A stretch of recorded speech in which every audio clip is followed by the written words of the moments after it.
Radio América presenta Doble Vía. Conozca un poco más de los protagonistas de la noticia.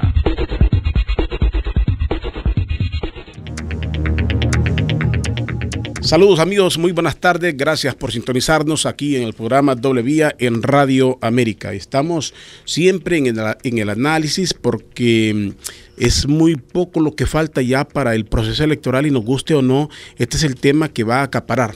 Hablar de política implica hablar también de la economía, de cómo está el país y del futuro de Honduras. Eso es lo que está en juego en este momento. Una de las personas con las cuales he tenido la oportunidad de dialogar y que tiene análisis muy profundos, que medita entre lo que genera lo que vivimos hoy en día, es el abogado Ramón Barrios, catedrático de Derecho de la Universidad Nacional Autónoma de Honduras, analista de la realidad política en nuestro país. Abogado Ramón Barrios, gracias por atenderme otra invitación para que reflexionemos sobre todo lo que pasa en el país. Buenas tardes a todos y todas, don Rodolfo Colindres Erazo. Realmente es un honor siempre que usted me invita a compartir con su radio escucha y que hablemos de política. Hablar de política no es malo, la política es la ciencia de la administración de la cosa común, con lo cual 8 o 9 millones de hondureños vamos a hablar de lo que nos pertenece a todos y todas. Y dentro de la administración de la cosa común, que es la política, dentro de aproximadamente 50, 60 días vamos a elecciones generales, que es, digamos, el ejercicio democrático más directo que tenemos los hondureños y las hondureñas. Así que me parece que no hay que temerle hablar de política. La política es una ciencia y bueno, todos en algún momento pagamos impuestos. Es decir, que cuando pagamos impuestos estamos haciendo política. Cuando nos cobran los impuestos fiscales, igual estamos haciendo política.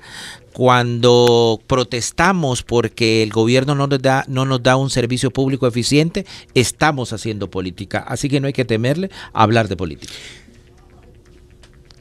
Con lo que falta para el proceso electoral hay una coincidencia aceptada por los partidos de oposición en decir que están en segundo lugar. Si usted lo analiza, dicen estar en segundo lugar y le reconocen lo que el gobierno promociona o el Partido Nacional, estar en primer lugar. Entonces están discutiendo eso. ¿Diríamos que todo está consumado, que ya ganó el Partido Nacional su reelección? No, yo creo que no. Son dos cosas totalmente distintas. Las encuestas miden la popularidad de un candidato en un momento determinado. La popularidad no necesariamente se tiene que traducir en gane. Usted puede ser un candidato muy popular y no tener la estructura suficiente como para sostener un gane. Yo creo que lo que nadie aquí va a poner en duda es la estructura después de 4 años de gobierno del actual gobierno, pero 8 años del Partido Nacional en el gobierno. Esa estructura es sumamente difícil de derrumbar. Y si usted le aumenta que por primera vez de manera inédita vamos a tener una reelección presidencial, es decir, que nos guste o no, por mucha regulación que haya o no, obviamente el candidato que es presidente de la República tiene una ventaja adicional que no tiene la oposición, y es el uso de los recursos públicos para hacer campaña política. De manera que, si bien el candidato presidente, el presidente Hernández, tiene una ventaja de orden político electoral, la oposición tiene una posibilidad de ganar. Yo digo una cosa: aun y cuando se habla de un posible fraude, aun y cuando yo puedo hablar de esta ventaja de estar sentado en la silla presidencial, yo lo que sí puedo establecer es que la oposición política, para ganarle al presidente Hernández, necesita tener una ventaja de por lo menos 4% para poder ganarle. Es decir, el que gane va a tener que ganar por más de 4 puntos, que no fueron los 4 puntos anteriores. Hoy hay que ganar más allá de 4 puntos. ¿Por qué no se le ha dado vuelta a ese porcentaje? O sea, generalmente los gobiernos logran un deterioro natural, casi desde que llegan al poder. A estas alturas, un partido de gobierno generalmente anda mal. ¿Por qué no se le ha dado vuelta? O como dice usted, o es que estamos confundiendo una cosa con la otra, estamos confundiendo poder con liderazgo, pero la gente está repitiendo lo mismo en este caso. ¿Por qué? ¿Por qué no ha cambiado? Bueno, vamos a empezar por el principio. Primero, porque la oposición política, no hemos tenido una posición política unida. Esto es lo primero. Fíjese que al interior del Congreso Nacional, la oposición política tuvo la posibilidad de obtener la presidencia del Congreso Nacional. La oposición política tuvo la posibilidad de ser mayoría en el interior del Congreso Nacional y por alguna razón u otra no han podido ser mayoría en el Congreso Nacional. Entonces tenemos una mayoría del Congreso Nacional que es oposición política pero que no tiene el poder. El poder lo tiene el Partido Nacional, aun y cuando tiene menos diputados con respecto a la sumatoria de la oposición política. Ese es un primer elemento que es primordial, porque usted, aun y cuando tenga mayoría en cantidad de números, no tiene el poder. El poder lo ha tenido el Partido Nacional. De los tres poderes del Estado, digamos, que estableció la Constitución de la República en 1981, para nadie es un secreto. El Partido Nacional dirige el Poder Ejecutivo con la presidencia de Juan Orlando Hernández. Dirige el Congreso Nacional con la presidencia del doctor Oliva. Y dirige el Partido Nacional, y habrá que decirlo de esta manera, el Poder Judicial con mayoría de diputados afines al Partido Nacional. Si usted le suma entonces otros poderes del Estado, como la Fiscalía General del Estado, como la Procuraduría General de la República, como el Tribunal Superior Electoral, entonces usted tiene mayoría de poder y no popularidad dirigido desde toda la institucionalidad. La institucionalidad de este país está respondiendo a la figura del presidente Hernández y el poder seduce. El poder es libidinoso y entonces eso seduce a una cantidad de hondureños que en una gran mayoría, el país tiene 60% de pobreza. Y vea usted dónde el presidente Hernández es fuerte, en los departamentos de más bajo nivel educativo, pero de mayor condicionalidad a la ayuda pública, a los programas de la ayuda del gobierno. Está sujeto a esa ayuda. Ahí es donde ha comprometido su voto el pueblo hondureño, ¿cree usted? Va a haber la diferencia con el departamento de Cortés. El departamento de Cortés fue un departamento que ganó el Partido Anticorrupción. El 90% de los diputados que tuvo el Partido Anticorrupción en las pasadas elecciones las tuvo aquí. El gran elector de San Pedro Sula y del departamento de Cortés fue Salvador Nasralla. No lo fue en Francisco Morazán, no lo fue en otro departamento del país. La gran concentración la tuvo en el departamento de Cortés, y es que tenemos la particularidad, o se tiene la particularidad que en el departamento de Cortés la gente se dedica a la empresa privada y no al servicio público. Entonces, usted tiene que hacer esas mediciones, cualquier analista tiene que hacer estas mediciones para saber que el fuerte del presidente Hernández está en las periferias del departamento de Francisco Morazán, en los departamentos del sur, como Valle, como Lempira, ¿verdad? Y también en la gente mayor, donde está llegando la gente mayor, pero con bajo nivel educativo, en los programas del gobierno. En la juventud todavía no ha calado el presidente Hernández. Bueno, de hecho, Francisco Morazán, hay una aceptación de la gente hacia la corporación municipal. Sin embargo, no es la misma aceptación para el gobierno central. Se puede ver una diferencia. No sé qué tanto le vaya a traducir en votos, pero sí vemos que hay una complacencia con la alcaldía, no necesariamente con la presidencia de la República. Pero no hay duda que esta campaña del voto en línea va orientado a este análisis que usted hace, que me parece correctísimo. Aquí es un fenómeno en la alcaldía de Tegucigalpa. ¿Quién va a empujar a quién? Aquí no hay dudas que el alcalde Tito Asfura va a llevar la carreta presidencial. Este es un fenómeno, imagínense, sí. Porque en la ciudad capital no hay duda de que va a ser reelecto el alcalde Asfura. Y es él el que va a llevar al presidente Hernández. Por eso el presidente Hernández y la campaña del Partido Nacional han hecho una muy buena lectura. Saben que el presidente Hernández no es popular. Saben que los diputados del Partido Nacional no son tan populares, y entonces han apostado a dos cosas importantes. Primero, a vender la figura del Partido Nacional como partido, porque la gente suele identificarse con el Partido Nacional y no en estas elecciones con un líder en particular. Como usted ha dicho, el presidente Hernández se ha desgastado en el ejercicio del gobierno, y entonces está apostando a la raya continua porque necesita tener control del Congreso, que yo me anticipo a decir que no lo va a tener esta vez. No lo va a tener el presidente Hernández, y no hay duda que una gran ayuda que va a tener es del alcalde Asfura. Estamos dialogando con el abogado Ramón Barrios, catedrático de Derecho, analista de la realidad política del país. Interesante en este análisis, y le escuché decir a usted, la oposición aún puede ganar. Pero ¿cuál oposición? Algunos dicen, si no se une toda la oposición, si no se une, vámonos directo, si no se une el Partido Liberal a la alianza ya existente, no estamos hablando de la alianza patriótica del general Romeo, estamos hablando de la alianza libre y lo que fue el PAC en su momento, si no se unen, no ganan. Pero dice usted, aún pueden ganar. ¿Quién? Porque van separados, de momento no veo por dónde, pero no sé, ¿cuál es el análisis que hace usted? Mire,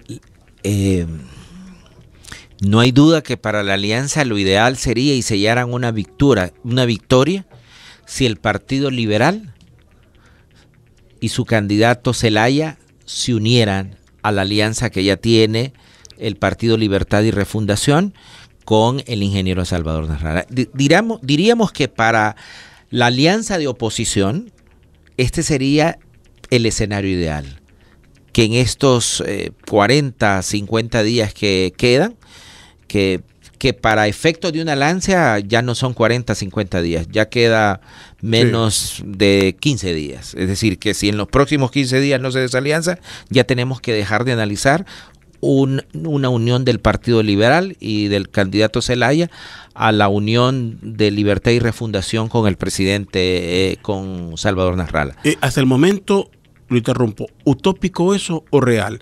Si le digo utópico, porque pareciera que aquí juegan los egos también. ¿Quién cede? ¿Quién debe de ir al frente o no? Algunos dicen la alianza, pero con este a la cabeza, la alianza con este a la cabeza. Ese punto ha sido el fatal. Por eso le pregunto, ¿utópico hasta el momento o todavía le mira una posibilidad? Yo no tenía ninguna posibilidad de que el ingeniero Zelaya del Partido Liberal se uniera, pero salió una información ahí en las semanas pasadas, recuerde usted, recién venido él de los Estados Unidos, que él había manifestado que cabe la posibilidad de que él pudiese integrarse a la alianza. Rumor o no, ese sería, digamos, un escenario ideal para la alianza de oposición. Ahora, si no pasa eso, si el Partido Liberal va por la candidatura del ingeniero Zelaya, el Partido Liberal no tiene posibilidades de ganar. Ahora, lo que pasa es que el Partido Liberal, y usted lo habrá escuchado, hay sectores tan conservadores y tan celosos y grupos de poder que consideran que el Partido Liberal no puede dejar una candidatura, aun y cuando no estén apoyando, aun y cuando no le estén apoyando al candidato, no aceptan que el Partido Liberal no encabece nada. Mire, si esa unión se hubiese dado unos 6 meses antes, yo no tengo duda que quien iban a encabezar esa candidatura era el ingeniero Luis Zelaya. El mismo Mel Zelaya tenía una preferencia por el Partido Liberal, por el candidato del Partido Liberal. Yo no hubiese tenido ninguna duda que si los tres se hubiesen sentado a dialogar, sin ese ego que presentó inicialmente y con esa falta de tacto político de decir el ingeniero Luis Zelaya, si no la encabezo yo, porque eso condicionaba, digamos, cuando usted va a una mesa y va a negociar, usted no va poniendo las condiciones así de ser yo el que voy a encabezar. Aunque no sé si comparte, ahí discúlpeme que lo interrumpa, es el hecho de decir, bueno, es que estamos aceptando, aunque sea una realidad, que el Partido Liberal ya es una tercera o cuarta fuerza como la quieren ver y debilitada, que ahora tiene que apegarse. Pareciera que hay una cuestión de resistirse. Y es normal que el Partido Liberal, un partido que fue el primero, que fue de los más grandes de Centroamérica, no acepte una realidad. Yo creo que eso entra dentro del campo político. Pero no hay duda que el Partido Liberal le apostaba a una figura joven como el ingeniero Luis Zelaya, un outsider que lo habían sacado para elevar la figura del partido. Y me parece que era una buena opción, igual para la alianza, ¿verdad? Es decir, si usted compara a Mel Zelaya, si compara al ingeniero Salvador Nasralla, si compara al ingeniero Luis Zelaya, no había que, digamos, como componente individual pareciera que el ingeniero Luis Zelaya era más atrayente, digamos, para todos el electorado, de oposición por lo menos. Al no haberse dado esa alianza y al haber potenciado al candidato más popular, que era el ingeniero Salvador Nasralla, pues yo por eso digo que hasta esta altura, a escasos 50 días, 60 días de las elecciones generales, digamos, la alianza no las tiene todas consigo. Y digamos, allí va a haber un espacio para que el Partido Nacional pudiese repuntar o la alianza pueda sacarle esos 5 puntos de ventaja que necesita para ganar. Mire, la alianza de oposición que encabeza el ingeniero Salvador Nasralla y Mel Zelaya, no tiene ninguna posibilidad de ganar si no ganan por 5 puntos de diferencia. Ahora, en este análisis entre la popularidad de Salvador Nasralla, que está comprobado que sí lo sigue mucha gente, también no es menos cierto que muchos se han desencantado por un discurso casi inmaduro, explosivo y que no combina, que en algún momento no combina. Algunos lo miran tan intolerante como pueden ver al actual presidente de la República, tan impulsivo como solo él en su momento. ¿Hasta dónde esto le está restando votos con un sector que es más analítico, más serio que el joven? Que recordemos que hay una juventud que es entusiasta, que no mira más allá, pero en ese público mayor, ¿hasta dónde eso le está haciendo tanto daño? Si uno tendría que evidenciar las debilidades del ingeniero Salvador Nasralla, es, digamos, esa falta de experiencia política para decir las cosas. Eso es número uno. Y esa falta de experiencia de entender, digamos, la estructura del Estado. Por eso él comete exabruptos que cuando uno hace análisis solo hace obvio lo evidente, que él no tiene mucha experiencia en cuestiones de Estado, ¿verdad? Cuestiones como decir que él va a mandar a la cárcel a los ladrones y a los corruptos de este país, cuando eso no puede hacerlo un presidente de la República. Eso lo hace la Fiscalía del Ministerio Público, lo hace la titularidad del Poder Judicial. Eso evidencia su falta de conocimiento de la cosa pública. Y los analistas lo evidenciamos, ¿verdad? Que él no tiene esa experiencia política. Pero su discurso desenfrenado, digamos, yo siempre digo que él dice las cosas sin colador, ¿verdad? Las dice como le salen, ¿verdad? Eso pega entre la juventud. Sí. Eso no tiene duda. Mire, nosotros hemos medido en la universidad y él es muy popular a nivel de gente entre los 18 y los 30, 31 años. Es muy popular. O sea, ninguno de los candidatos, digamos, es tan popular como Salvador Nasralla en ese, digamos, segmento de edad. Pero ya de los 31 pasados, ¿verdad? De gente de edad media como nosotros, ¿verdad? Que ya tenemos algún grado de análisis, que hemos pasado por las aulas universitarias o por el colegio y que hacemos lecturas de la realidad nacional, sabemos que el ingeniero Salvador Nasralla no solamente tiene que moderar su discurso, ya no lo moderó. A su edad ya no lo moderó, y esto hay que decirlo así, ya no hay nada que lo haga moderar, ¿verdad? Ya no es un jovencito, yo soy una persona entrada en años, pero sí, si quiere ser presidente de la República, entonces usted tiene no solamente que parecerlo, tiene que comportarse como un hombre de Estado, como un presidenciable, y hay actitudes de él que todavía no se define. Él quiere seguir siendo el señor de la televisión popular todavía, no quiere dejar eso, pero también quiere ser candidato presidencial. A esta altura de la vida, él tendría que haberse definido ya si es el candidato presidencial o sigue siendo el showman de la televisión. Le pregunto, abogado, cuando lo escucho decir esto, pareciera que los partidos políticos en Honduras, en general, no ven el futuro con un profesionalismo, no tienen los asesores. Se supone que un partido político tiene que tener a su candidato con un asesor de imagen y de cuántas cosas que le guste o no tendrá que aplicar, que tiene que decirle esto sí, esto no. Como el relacionador público que se involucra, que dice esto no conviene, no voy a hablar de esto, hable de lo otro. En Honduras pareciera que eso no existe o a nadie le importa, que todos los que están alrededor de un candidato lo que quieren es estar bien y que diga lo que sea, lo importante es que yo salgo. Él no sale, pero yo salgo. Pareciera que así fuera, o es que los candidatos se creen más allá de la realidad y no aceptan consejos de nadie. ¿Cuál sería el punto aquí? El problema es que el marketing político moderno ha cambiado. Hoy la imagen cuenta más que la esencia. Hoy el análisis de emoción cuenta más que el análisis neuronal. Por eso usted tiene los casos como el presidente Trump, que le gana a una persona experimentada como Hillary Clinton. Pero más aún, si uno hace un análisis... Le gana una estructura total. Total. Pero además de ellos, el más capacitado era la persona que hoy, digamos, está liderando el Partido Demócrata. Un señor casi ya de 70 años que se llama Bernie Sanders.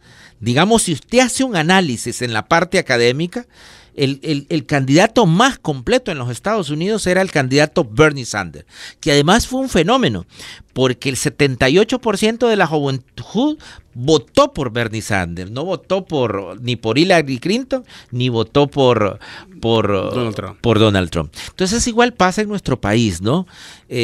Usted ve la campaña tan banal.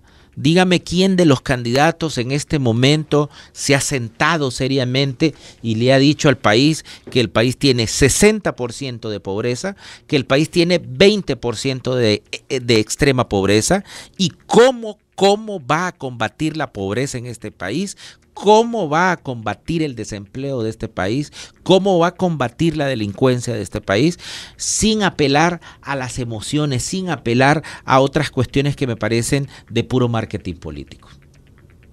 ¿Ha visto usted un candidato serio que le diga, este 60% de pobreza de este país lo vamos a combatir de esta manera? Este problema de corrupción de este país lo vamos a combatir de esta manera. Y lo vamos a combatir desde nuestra institucionalidad. Algo ofensivo sería decirlo, pero hay que decirlo. No lo hacen porque lo ven innecesario, porque se asume que el pueblo es demasiado ignorante, que el pueblo finalmente se va por tradición, por un color o por lo cosmético que pueda presentar un candidato en un momento determinado. Pero fíjese que yo creo es que subestimar al pueblo hondureño. El pueblo hondureño, yo me niego a creer que nosotros somos tan tontos. Mire, yo me niego a creer que nosotros somos tan tontos. Ahora, hay una realidad. Ahora, disculpe, pero también, abogado, yo respeto eso, compartiría eso. Pero si usted también por una bolsa, por un regalo, acepta, no sé en qué categoría se quedaría, si usted compromete su futuro, el de su país, por una libra de frijoles. A eso vamos, a eso iba. En un país donde hay 60% de pobreza, es decir, de cada 100 hondureños, 60 son pobres. Y le aumenta usted que tenemos 20% de extrema pobreza. O sea, de cada 100 hondureños, usted tiene en pobreza y extrema pobreza 80. Cuando usted está pobre, ¿cuál es su principal problema? Darle de comer a sus hijos. Darle de comer a sus hijos. Y frente a un candidato que me da una bolsa de comida y frente a otro candidato que me está hablando de los problemas del país, pero por supuesto que este 60% de pobreza y 20% de extrema pobreza va a querer la bolsa solidaria, o como usted le llame, va a querer eso. A alguien o a la clase política de este país le convienen que hayan estos índices de pobreza, que hayan estos índices de ignorancia y que estos altos índices de pobreza y de ignorancia siga beneficiando a una clase política que vive de esto. No hay duda que la clase política de este país vive de la pobreza y de la ignorancia de los hondureños y las hondureñas. Y los partidos políticos que solo están, bueno, no sé si adornando, porque como adorno no le veo todavía nada. Los partidos que no están jugando nada en este proceso, estoy hablando de Vamos, estoy hablando del FAPER, estoy hablando de la Alianza Patriótica de General Romeo Vázquez Velázquez, y no sé qué más habrá por ahí. ¿Qué están jugando? Pero es que es una trampa. Mire, la ley electoral ya establecía que usted necesitaba una mínima cantidad de votos para entrar al torneo electoral. Acuérdese que estos partidos, que se les llama de maletín, obtuvieron la candidatura para participar en el actual torneo electoral a través de la Corte Suprema de Justicia. No hay duda que los partidos políticos, y sobre todo si hay un partido político gobernante, le conviene que los partidos de maletín entren al ajuste electoral, porque hay que decirlo de esta manera, porque el partido gobernante, pero esto lo hubiese hecho el Partido Liberal si estuviese gobernando, esto lo hubiese hecho el Partido Libertad y Refundación si estuviese gobernando, si hubieran inventado partidos de maletín, porque las cuestiones ya no se están decidiendo con el voto que cada uno de nosotros ejercimos. ¿Dónde se deciden los ganadores y los perdedores de este país? En la contada. Y entonces los partidos políticos y los que más tienen dinero y los que más tienen poder, pues quieren tener mayor representantes en las mesas. ¿Usted cree que los partidos de maletín van a tener la cantidad de hondureños? Hay un partido que apenas tuvo 2,000 votos y usted, para cubrir todas las mesas electorales del país, necesita más de 15,000 personas. O sea, que no tienen ni la cantidad para cubrir la gente en la ciudad capital. Digamos, en Tegucigalpa no tienen la cantidad de personas para cubrir la totalidad de las mesas. No hay duda que estos partidos de maletín en un Estado de Derecho ni siquiera hubieran podido entrar por la cantidad mínima que exigía la ley electoral. Entraron por un recurso que se los dé la Corte Suprema de Justicia. Y ya sabemos que la institucionalidad de la Corte Suprema de Justicia obedece al presidente de la República y al partido gobernante. Hay que decirlo así, de esta manera. Eso es una burla a los votantes, eso es una burla a la democracia, y por eso, digamos, cada 4 años que los hondureños y las hondureñas vamos a ejercer el voto, en realidad no estamos decidiendo absolutamente nada. Otros y otras están decidiendo por nosotros. Somos un país visto así democráticamente o electoralmente, si nos quedamos en este punto, altamente corruptos. Somos corruptos. El último. Esa es corrupción. No solo corrupción es pensar en el seguro, corrupción es prestarse a un juego sucio, a jugarle la vuelta al mismo pueblo hondureño. Y hay que decirlo, esto lo hacen todos los partidos políticos. Mire, en las elecciones primarias. Es cuestión de poder, de lucha de poder y de mantenerse en el poder. Y las elecciones primarias, el Partido Liberal, el Partido Libertad y Refundación, el Partido Nacional, también en las elecciones primarias le hicieron actos de corrupción a otros candidatos. Es decir, esta es la cultura democrática de los hondureños. Una selva política. Es una selva política. Mire, es que aquí tiene que pasar un tsunami que se lleve toda esta pobredumbre para que surja una nueva clase política. Mire, yo estoy seguro que la mayoría de los hondureños no sentimos que los partidos políticos nos representan. Vamos a las elecciones porque hay que ir, porque los hondureños vivimos de esperanza y uno siempre cree que las cosas van a cambiar, que las cosas van a mejorar. Pero no sentimos que los partidos políticos son la expresión democrática de nosotros entre el gobierno y la ciudadanía. Y nuestra clase política es una clase política altamente corrupta, señalada en actos de corrupción. Mire, solo vea, le voy a poner un dato. ¿Cuánto gana un diputado? Anda ganando alrededor de 70,000 empiras, entre 60,000 que gana sueldos pero viáticos y cuantas cosas por 70,000 empiras. Si usted multiplica 70,000 empiras por 12 meses que tiene el año y lo multiplica por 14, por el tercero, el 12, y eso lo multiplica por 4 años que está, fíjese que no llega ni a 5 millones de lempiras. ¿Y cómo explique usted que los diputados aquí invierten más de 5 millones de lempiras para ser diputados? Que alguien me explique cuál es el negocio de llegar al Congreso Nacional con un sueldo que no sobrepasa los 5 millones en 4 años, cuando hay diputados que invierten cualquier cantidad de dinero. Invertir para perder. Invertir para perder, dígame. No, es que no hay que ser muy inteligente para entender esto. Y no le digo los alcaldes, digamos.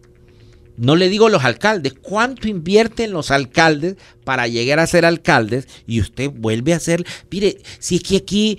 No, mire, el Tribunal Superior de Cuentas aquí se pierde porque quiere. Porque usted y yo tenemos un sueldo, estamos en nómina, lo multiplica por 14 y por 4 años y usted ya sabe cuánto ganó. Y estos son mis bienes. Y no hay que ser como muy inteligente para saber si lo que usted tiene con lo que le ingresó representa su riqueza. Es decir, discúlpenme, aquí nos hacemos los tontos absolutamente todo. Aquí nos pasan los políticos la corrupción por nuestros ojos. Usted ve que al año el diputado ya anda un carro que vale 750,000 empiras, 1,000,000. ¿De dónde? O tiene aquellos grandes negocios privados. ¿De dónde? Entonces, nos hacemos los tontos. Aquí hubo una época en que casi todos los militares tenían hacienda, ¿se acuerda usted? Sí. ¿Se acuerda usted? Casi todos los militares tenían una hacienda. Todos sus abuelitos les habían dejado una hacienda. Parecía telenovela. ¿Se acuerda usted? Sí. Era una cuestión... O sea, pero ya modernamente cambiaron las haciendas por el transporte. ¿Vio ese cambio en los militares usted? Sí. Entonces se dedicaron ya, o eran dueños de buses, o eran dueños de taxis, o eran dueños de carga pesada, ¿no? Del transporte de carga pesada. Y más últimamente, todos son empresarios de los negocios de seguridad privada. Usted discúlpeme. O sea, la ciudadanía también tenemos una corresponsabilidad en todos los actos de corrupción de este país. Tenemos algún grado de responsabilidad, por acción o por omisión, porque nos hemos callado o porque no hemos dicho las cosas que teníamos que decir. Estamos dialogando con el abogado Ramón Barrios, catedrático de Derecho, analista de la realidad política de nuestro país.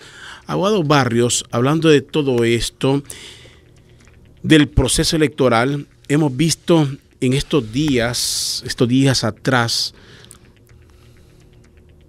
información, la hemos leído, la hemos visto, que ha involucrado financiamientos oscuros de crimen organizado a campañas políticas, y estamos hablando aquí la del mismo presidente de la República.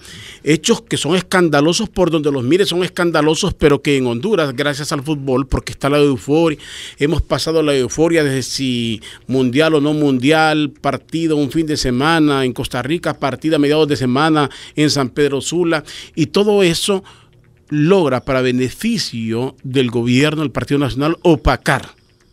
Ese fútbol ha sido el Chapulín Colorado el que ha salvado ese escándalo. Sin embargo, se salva en Honduras, pero no internacionalmente. ¿Son casualidades, sí o no? He escuchado al ministro de Seguridad minimizar esos informes. ¿Estos son casualidades? O como dicen algunos diálogos de dos delincuentes, y a dos delincuentes no se les toma en serio. ¿Es así de sencillo eso? ¿O hay algo aquí, algún mensaje en todo esto? Vamos a empezar diciendo que es cierto que lo han dicho dos delincuentes.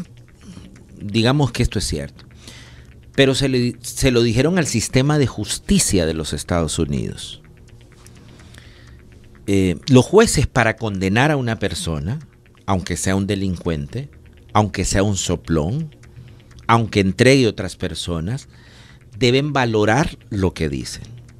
Y no solamente deben valorar lo que dicen, sino que el órgano perseguidor de la acción penal pública en los Estados Unidos, que no precisamente son los jueces, sino que son las agencias de investigación del gobierno, como puede ser la DEA, como puede ser la Oficina Recaudadora de Impuestos, o la OFAC, en este caso,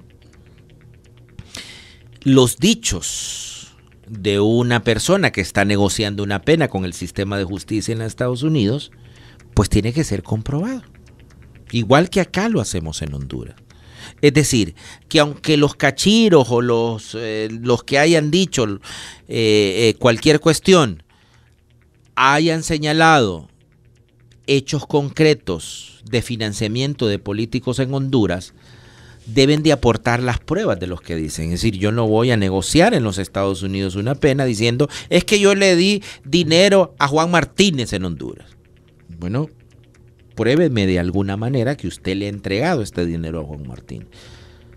Eso es lo que no se ha dicho en Honduras, porque toda la información que recolecta y da a conocer el New York Times, pues viene de la sentencia de la juez o la jueza que emitió una sentencia contra estos imputados.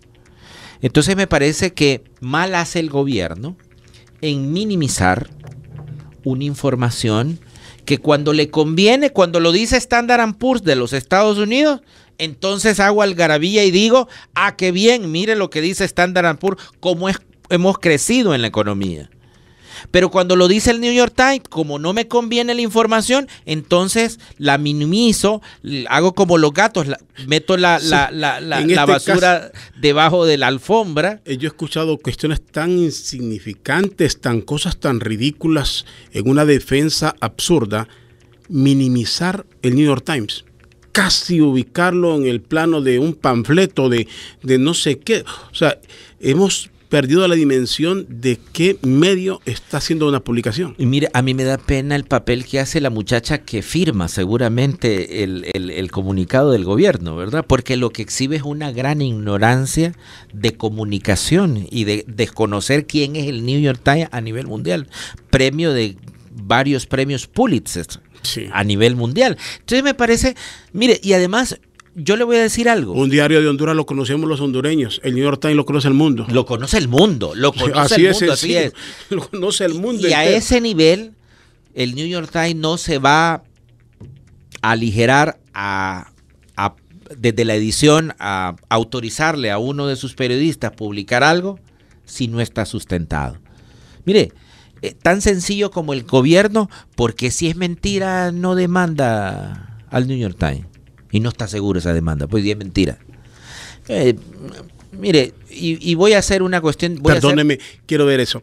O sea, si esa fuera la peor ofensa basada en una calumnia, la primera acción no sería un simple comunicado, sino una demanda a un diario de un prestigio mundial. ¿Y quién tiene más de ganar si es verdad lo que yo estoy? Si yo soy gobierno de Honduras, sí, porque y estoy diciendo... Un gobierno contra un medio. ¿Contra un medio? ¿Quién va a salir potenciado de una demanda contra el New York Times y se la gana?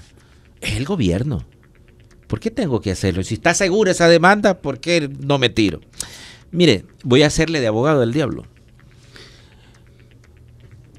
Yo no creo que la implicación del gobierno del presidente Hernández sea tan grande como el expresidente anterior. Fíjese lo que voy a decir en este momento. Y yo más bien soy crítico del gobierno, pero uno debe ser objetivo cuando hace análisis. Yo no creo que el presidente Hernández esté directamente relacionado con el narcotráfico. Yo creo que cuando usted anda en campañas políticas, pues los políticos agarran dinero de quien le dé. O sea, mal hace el presidente Hernández en decir que él no sabía. No. A ver, el presidente Hernández sabía de dónde estaba saliendo el dinero. Le dan 10 lempiras, qué bien. Dígale gracias. ¿Verdad? Le dan millones. ¿Quién me dio esos millones? ¿Quién me dio esos millones? ¿Verdad que es cierto? Cualquiera. ¿Verdad que esto es que a ver, cualquiera, ¿verdad? Sí. Entonces yo creo que él no está directamente relacionado, como lo sea el expresidente, que creo que su situación judicial, digamos, es más delicada, pero mal hace en decir, mire, yo hubiera querido que el presidente Hernández saliera y dice, mire, vamos a entrarle a esta... Pero es que esto no es nuevo, es que lo que dijo el New York Times no es nuevo para los hondureños y para las hondureñas. Si es que todos sabíamos que habían políticos que estaban siendo financiados por el narcotráfico. Quiero decir algo, como usted lo está señalando, quizás hemos estado como esperando más. Hace tiempo estamos esperando quién más va a salir. ¿Qué más? Porque lo que nos dijeron, no nos dijeron nada nuevo. Sí. Si aquí la diferencia es que lo ha dicho el New York Times, pero ya sabíamos que habían partidos políticos, no solamente el Partido Nacional, y hay que decirlo, hay que tener la valentía de decirlo, no solo el Partido Nacional ha sido financiado con dinero sucio, sino que otros partidos políticos de este país también. No solo una candidatura ha sido financiada con dinero sucio, sino otras candidaturas de otros partidos políticos. El crimen también organizado no tiene sentimientos. Tiene intereses. Sí, exactamente. Tiene intereses. Y invierten en donde sea con tal de lograr sus objetivos. Ahora, que el presidente Hernández sea directamente, digamos, autor, de verdad, yo no lo creo. Entró dentro de la vorágine del partido de que aquí tenemos una persona que nos va a dar un dinero para la campaña. Y aquí está, y dele la mano porque este personaje, yo sí creo eso. Entonces yo hubiera querido que el presidente Hernández, así como la figura del presidente de la República, como el primer funcionario de este país, nos diera la cara a los ciudadanos y dijera, vamos a hacer investigación de esta denuncia, vamos a ordenarle al Ministerio Público que haga las investigaciones del caso, y de ser comprobada esta denuncia, pues uno espera que su funcionario, pero cuando usted lo niega, cuando sabemos todo que esto ya estaba pasando, entonces me parece que, como decía un profesor mío, hace obvio lo evidente. Bueno, y es que como decíamos, usted lo mencionaba, aquí lo ratificamos y cualquier persona lo sabe. A usted le dan 100 lempiras para ayudarle. Gracias, sí, muy amable, dígale gracias. Ahí sí, muy pero cuando le da millones, ¿cómo es que usted va a ignorar 1 millón que le va a decir gracias? Claro. Lo primero que sabe quién me está aportando tanto, claro, porque estamos hablando de dinero en grande. Y además, fíjese que no era, digamos, que las aportaciones... ¿A cambio de qué? ¿A cambio de qué? Que claro, cuando usted le da millones, pero ¿a cambio de qué? ¿A cambio de qué? No. Tan convencido soy que soy líder, que me siguen así que...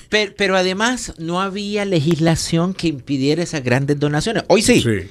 Pero en ese momento, por lo menos para la campaña pasada, no había legislación. O sea que usted podía aceptar, digamos, usted podía aceptar $1 millón o $250,000. Que vengan de la santidad o vengan del diablo. Claro, porque no había ley que dijera que eso no se podía pasar. Salvo la moral, ¿no? Salvo las leyes morales. Claro, exacto, ahí vamos. Salvo las leyes morales.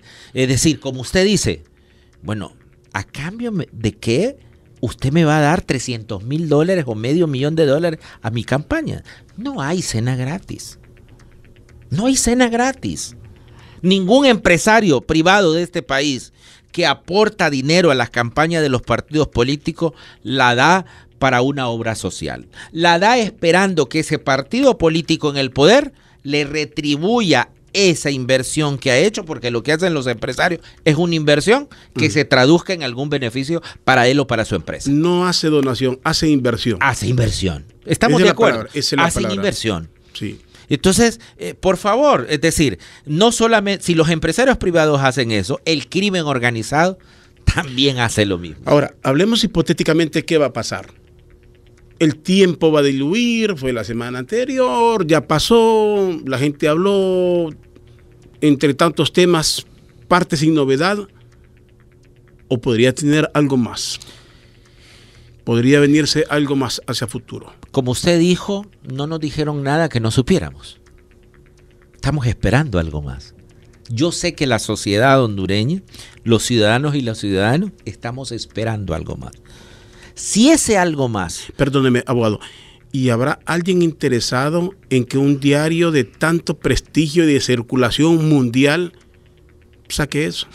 Bueno, yo creo que... Digo, algún ente legal de advertir, decir, miren, aquí hay un mensaje. Estamos tras de ustedes. Ponga hipotética, estamos hablando hipotéticamente, es decir, lo estamos investigando. Si usted hace, digamos, una lectura... Primero fue el candidato presidencial Salvador Narrala a Washington. Luego fue el ingeniero Zelaya a Washington. Y digamos, se entrevista con gente de Washington de diferentes agencias estatales. Luego usted tiene que hacer una lectura a nivel nacional. La embajada de los Estados Unidos no tienen un embajador desde hace 2 o 3 meses en el país. Presidente Hernández no ha sido recibido de manera oficial en 4 años por los 2 últimos presidentes de la República. Usted tiene que hacer estas lecturas. Yo le preguntaba a alguien, me decía, es parte sin novedad. No, pero en el lenguaje, lenguaje diplomático, no solamente en el lenguaje nuestro. Presidente Hernández no fue recibido ni por el presidente Obama, ni ha sido recibido por el presidente Trump. Y quizás había más esperanzas con Obama que con el presidente Trump. Porque este entró y no le ha designado embajador. Y eso usted le manda en el lenguaje diplomático, en las relaciones internacionales, eso usted le manda, digamos, un mensaje. Voy a ponerle un ejemplo. Esto es como en las relaciones de familia. Usted tiene una mala relación con su hermana es que ni su madre, ni sus primos, ni sus otros hermanos son mediadores para hablar con el hermano con el que usted no habla. Pues este es igual, este es exactamente igual.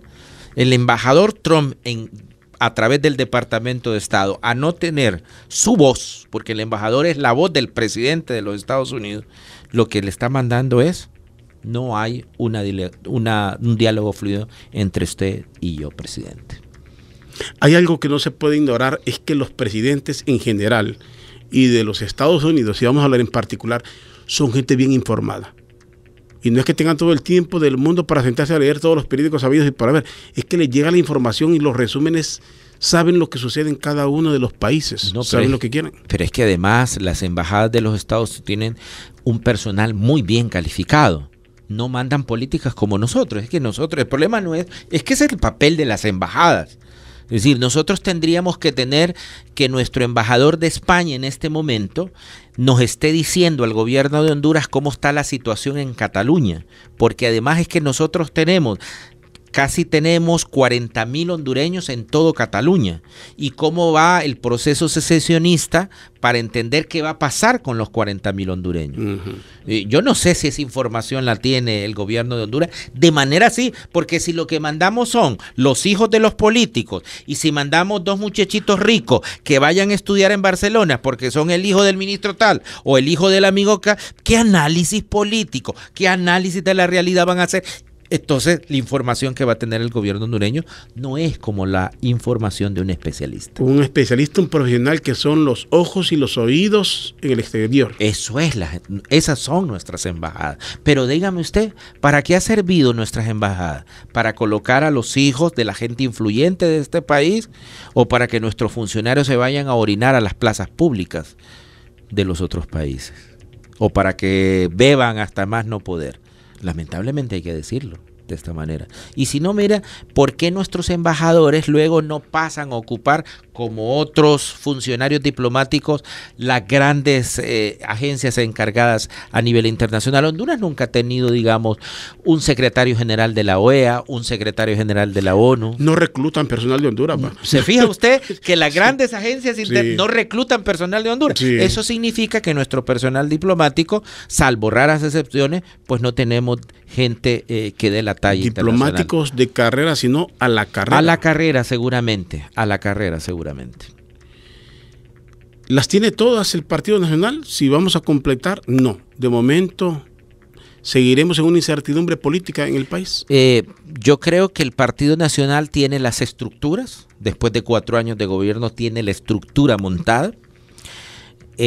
Usted le suma que tiene el presupuesto del gobierno y eso es una gran ventaja. En una carrera de 100 metros, el Partido Nacional parte 30 metros adelante de los otros contendientes. No es usted don pitonizo y nadie va a saber exactamente qué va a pasar.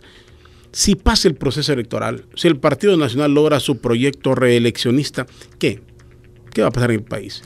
Vamos hacia una dictadura, parte sin novedad, todos igual, los que están bien seguirán haciéndose más ricos. Aquí no pasó nada en Honduras. Voy a hacer un análisis particular que me voy a arriesgar. Fíjese que el presidente Hernández está muy seguro de que él va a ser el próximo presidente de este país. Pero él le tiene que apostar, y le está apostando, a tener mayoría en el Congreso Nacional. Cierto, a él le preocupa no tener la mayoría en el Congreso Nacional. No esconden la preocupación de no tener un control del Congreso. Vaya usted a la oposición. Presidente, el ingeniero Manuel Zelaya, el expresidente Zelaya, no está muy interesado. Sus actuaciones políticas y públicas no le interesan tanto la presidencia de la República. Las últimas, digamos, salidas del presidente Zelaya es promoviendo sus diputados al Congreso Nacional. Si el presidente Hernández es electo presidente, la gran batalla se va a dar al interior del Congreso Nacional entre el presidente Hernández y quien tenga la mayoría en el Congreso Nacional. Lucha de poderes. Lucha de poderes. Y la independencia real de los poderes del Estado. Nuevamente ojalá que hubiera una independencia. Si no pesa el dinero, o si no pesa, porque aquí se ha demostrado que, si lo vemos fríamente, el Partido Nacional no tendría un control. ha logrado hasta reclutar diputados, pero... Imagina este escenario. Electo presidente, el presidente Hernández nuevamente, pero con una mayoría de la oposición, y esa mayoría de la oposición con una mayoría del Partido Libertad y Refundación en el Congreso.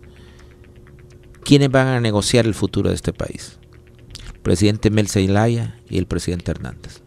Estoy obligado a decirle a Aguado Barrios que también la realidad nos ha demostrado que no hay mucha gente de convicción y que hay muchos que en el camino se doblan.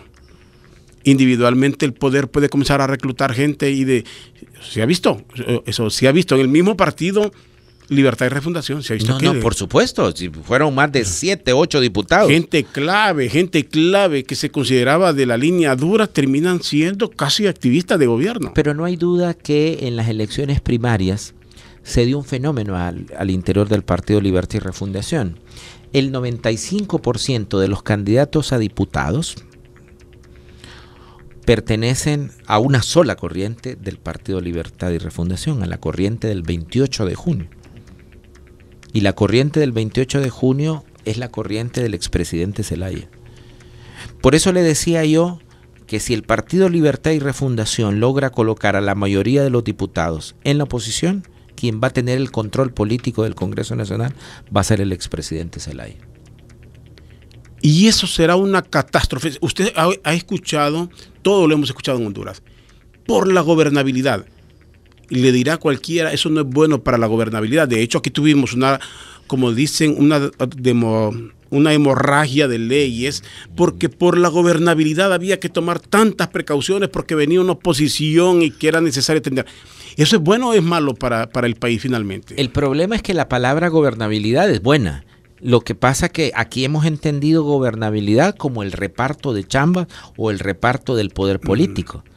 Mire, aquí por gobernabilidad habían que entender, yo estoy de acuerdo que la oposición maneje el Congreso Nacional, por ejemplo. Que el Congreso Nacional no se le arrodille al Poder Ejecutivo, como usted ve en las grandes democracias por europeas. Salud en cualquier país del mundo. ¿Verdad? Ese balance entre los poderes es necesario, ese equilibrio. Check and balance que decían los grandes ilustradores del derecho constitucional, el mismo presidente Trump. Y perdóneme, y por eso siempre lo repito, hay que ser inteligentes. Usted no debería de votar en raya continua, usted no debería dar, es un voto mediocre. Ese es un insulto a la inteligencia de todos los ciudadanos, pero además, saque usted lectura. ¿Quiénes están impulsando por el voto en línea? Por un lado, el Partido Nacional, pero por el otro lado, increíblemente, la oposición también lo está haciendo. Es decir, que nos están pidiendo más de lo mismo. Ambos quieren tener el Congreso, el control del Congreso Nacional. Mire, lo más saludable aquí es que debiese haber una reforma de la ley electoral y que las elecciones para diputados sean en un momento totalmente diferente de la elección del presidente de la República, para que los liderazgos de los diputados no tengan que ser llevados por la figura presidencial, como va a pasar en esta elección de ahora nuevamente. Y eso lo vemos bien lejano. Sí, ni siquiera la institucionalidad en el país, el tribunal, o sea, no tenemos una institucionalidad que nos haga ver que vamos a cambiar en algo hacia futuro. De momento el control total, la concentración de poder ha permitido todo eso. Mire, aquí hay que reformar la ley del Congreso Nacional. Aquí hay que reformar el mismo Congreso Nacional. Es decir, yo le digo, si yo fuera diputado al Congreso Nacional, lo primero que tendría que presentar es, bueno, este reglamento interno lo cambiamos, no podemos seguir que el presidente le dé la palabra a quien quiera y a quien quiera no. O que el presidente de la República sea quien entregue los subsidios a los diputados del Congreso Nacional para que hagan obras. Mire, los congresistas no están para hacer obras en sus municipios. Sí. Discúlpeme. Los congresistas están para legislar. Entonces, yo creo que hay que cambiar muchas cosas en el país. Hay que cambiar la institucionalidad o por lo menos el marco jurídico de la institucionalidad de todas estas instituciones del país. Los hondureños debemos cambiar. Yo desde aquí hago y aprovecho un llamado.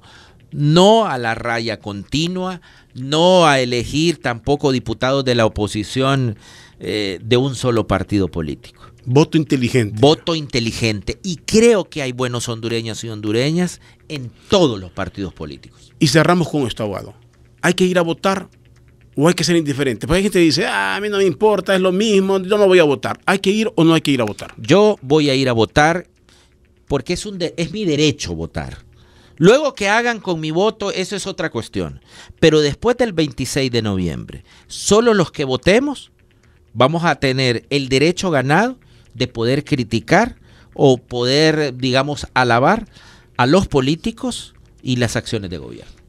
Y también podemos decir, solo con su voto usted decide si quiere que se quede este gobierno o que se vaya. Solo votando. Así es. Indiferente no logra nada. Los indiferentes son como los avestruces, ¿verdad? Que meten la cabeza debajo del hoyo, pero dejan todo el cuerpo afuera creyendo que no les va a pasar absolutamente nada. Gracias, abogado Ramón Barrios. Es catedrático de Derecho, analista de la realidad política de nuestro país. Un placer haber dialogado nuevamente con usted. El placer ha sido mío. Buenas tardes a todos y todas. Gracias, el abogado Ramón Barrios. Gracias a todos por sintonizarnos aquí en WIA.